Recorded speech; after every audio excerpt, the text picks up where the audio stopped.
Yeah, one more time for Diaz Mackey.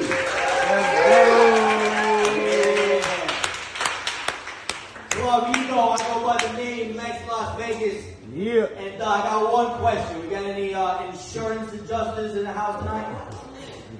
Anybody doing any insurance checking, right? Can I take my arm out of the sling? Is anybody gonna tell me? Let's do it, right? I'm free. All right, so Diaz asked me, a lot of people ask me, how is it possible that you're Lex Las Vegas, but you're from New York? Like, how does that work, right? So I think a lot of people don't understand really what it means to be a New Yorker. Like, all the time I see Boston Red Sox fans, they're like, you must hate us as a Yankee fan. But like, as a New Yorker, we don't give a shit about anybody else. We don't even know that they exist. All we know is our own interstate rivalry, the Yankees versus the Mets, fuck the Mets. That's all we know. Right? That's all we know. We don't care. And when it comes to being a New Yorker, you know, you have to know the way New York goes, right? You could be walking along Manhattan and there's somebody chopped in half right on the ground, right? You can't feel no sympathy. You might have to just step right over that, like Allen Iverson, right? The old Allen Iverson. Step right over that, like the old chopped in half on the sidewalk trick, huh? Not falling for that one tonight. It's not gonna happen. See, the thing about the reason I became Lex Las Vegas is I moved out here and I was a party pro, showing all the other New Yorkers where to go and how to party. So like, being Lex Las Vegas is more like me telling the other New Yorkers that I'm here for you when you come to Vegas.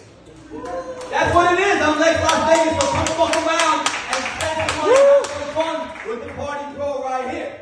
Right? My boy over here, Bob, knows 35 years I know this kid. We go all the way to Sandbox. Right? Crazy stuff, New York. But now we're out in Vegas.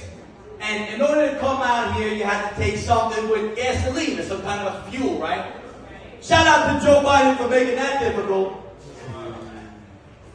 But he's made it where we're damn near back to barter right now, right? It's back to the barter system. So I was at the Free Zone the other night. There's an open mic comedy show at the Free Zone. If you don't know, that's a gay bar here in town, right? So I'm at this open mic. Shout out to Pride Month, right? Hey. So I'm at this open mic, and after the show, one of the comedians outside is standing around. He's like, "Damn, I would suck a dick right now for a hit of weed." One of them was like, "Yeah, that sounds great." Another guy said, "Yeah, me too. I'd suck a dick right now for a hit of weed." I'm standing there with a fat sack of chronic in my pocket, thinking I got a business opportunity. So I sold a couple off, and they went quick, right? I told you it was a gay bar, right? These guys bought them up quick. These comedians had no idea what they were getting into. But the funny part about it is now, with all the young people, nobody carries cash anymore, right? So it's like, how are we going to exchange this? We need like a new currency for a blowjob. So like digital currency, right? So we have like Ethereum. So what would that be like? Swallow rum. Or for the less committed, spit coin. And now with Joe Biden, the way he's doing us all, he needs his own coin. And that would be probably fist coin. Because he's giving it to us right up the ass. Yo, look. It's crazy. How many people here over 40 years old? Hey! Let's hear. How many people here under 40 years old? Yeah! Okay, we got a little on both sides. That reminds me of EDC. So I just went to EDC. I just turned 42 years old. I made it! Give it up! 42, I'm still alive. Who knows how with all the drugs I've done? Mom can attest to that. So I'm at EDC, and I'm sitting there, I'm chilling. I got some 20-something-year-olds on my left, some 50-something-year-olds on my right. So I turn to the left, I'm like, how you guys having a good time? What are you guys doing tonight? What drugs have you done? What are you on? What are you on, I said, right? The guy says, he's like, yo, I'm on Molly, 2 hits of ecstasy and shrooms. I go to the guy on the right, the old guy, the 53-year-old guy. I'm like, what are you on tonight? He's like, ibuprofen, beta blockers, and lisinopril.